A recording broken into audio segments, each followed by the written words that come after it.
শেষে চলে আসলাম কমলার দিঘি মানে আমাদের বাড়িতে। এখানে এসে মনে হচ্ছে আমি যেন আবাসিকের রাস্তায় আসছি।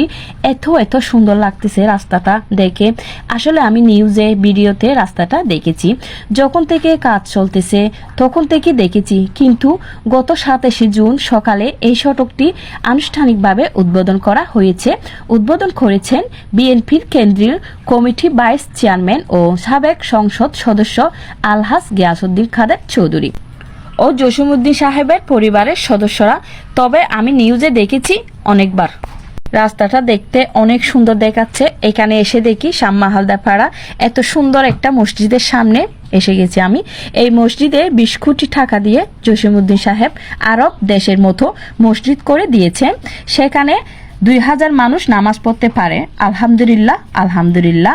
এই মসজিদ দেখার জন্য অনেক দূর থেকে মানুষ আসে। আমি মসজিদ দেখার পর একটু ওদিকে দেখতে গেছি।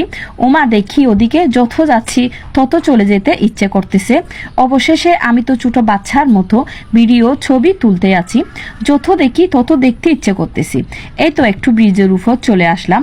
ব্রিজের উপর দাঁড়িয়ে দৃশ্য দেখতেছি। এই বৃষ্টির দিনে চারিদিকে সবুজ গাছপালা দেখতে অসাধারণ লাগতেছে। শেষে বলি জসিমউদ্দিন সাহেবকে অনেক অনেক ধন্যবাদ।